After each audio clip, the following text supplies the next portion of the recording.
Olá, tudo bem? Eu sou a Amanda e estou aqui com Christian Zaramella para debater a questão do preconceito social. Então vamos lá. Na sua opinião, o que você acha que pode diminuir o preconceito hoje? Olha, eu acho que para diminuir o preconceito são várias causas, você pode ter várias ações para fazer isso. Mas na minha opinião, uma assim, que eu acho que é muito eficaz é a educação, né? Começa acho que nas escolas, dentro da sala de aula e principalmente com o professor. Porque assim, o professor, além dele ser um educador, ele é um formador de opinião. Então, realizar atividades iguais a essa que a gente está fazendo, promover debates dentro da sala de aula, faz com que o aluno pesquise, né? Busque conhecimento. E dessa forma, ele amplia a visão dele sobre o mundo, né? Então, ele acaba tendo uma outra visão do que é o preconceito. Entendi. E o que você pensa sobre as pessoas que julgam outras e sobre aquelas que são julgadas?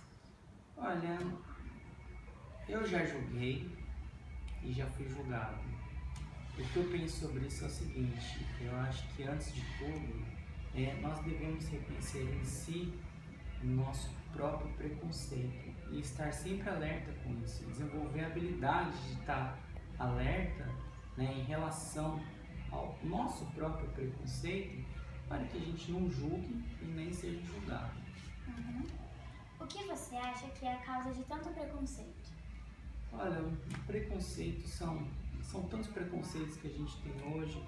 Eu acredito que a diferença é a causa do preconceito. Por quê? Onde você tiver diferença, né? Vamos pegar aí classes sociais.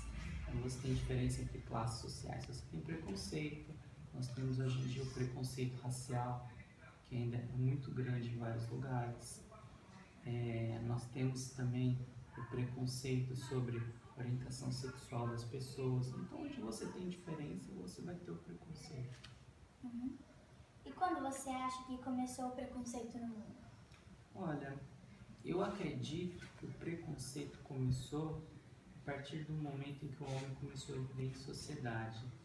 Então, a partir do momento que as pessoas se juntaram e começaram a viver em sociedade, então você já começou a ter as diferenças entre as pessoas, né? Como responde da questão anterior, então você já começou a ter diferença entre classe social, né? Então, eu acredito nisso aí, que a partir do momento que o homem começou a viver em sociedade, foi o momento em que o preconceito surgiu no mundo. Tudo bem. Última questão. De acordo com algumas pesquisas, as crianças e os jovens têm menos preconceito que os mais velhos. Você concorda? Olha, isso pode até ser uma realidade, eu acredito que seja uma realidade, mas eu não sei se eu concordo muito não.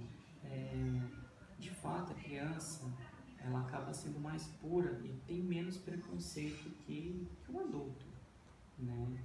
Mas dentro da sala de aula, vamos pegar um exemplo, né? Crianças, você sempre vai ter algum tipo de preconceito. Você pega, por exemplo, uma criança que tem um problema de alimentação, seja ela mais cheinha ou seja ela mais magra, né? Aquele amigo que não sabe a causa porque aquela criança é daquele jeito, ela acaba fazendo bullying com aquela criança. Aí aqueles amiguinhos acabam gerando preconceito sobre o que o outro falou sobre aquela determinada criança, né? Um dos casos mais comuns que a gente vê na sala de aula, no caso do aluno que ele é muito inteligente, né? Que os amigos falam, não vão dar com aquele menino porque ele é nerd, né? Então já acaba criando preconceito, só porque o menino é um pouquinho mais inteligente. Também tem um caso contrário, né?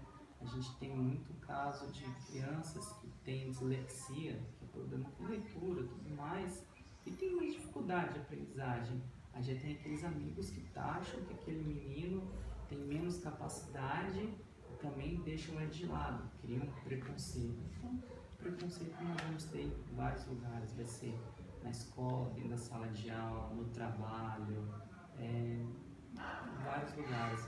Eu acredito que tem preconceito entre as crianças, tem entre os adolescentes, entre os adultos, em todos os lugares. E aí eu volto naquela primeira questão. Nós temos várias formas de evitar o preconceito, mas eu acho que o professor dentro da sala de aula tem um papel fundamental para ele ser um formador de opinião e estar ajudando ajudando essas crianças a formar opiniões desde pequenininhas. Esse foi Christian Zaramella, que é formado em matemática, mas que no momento trabalha com educação.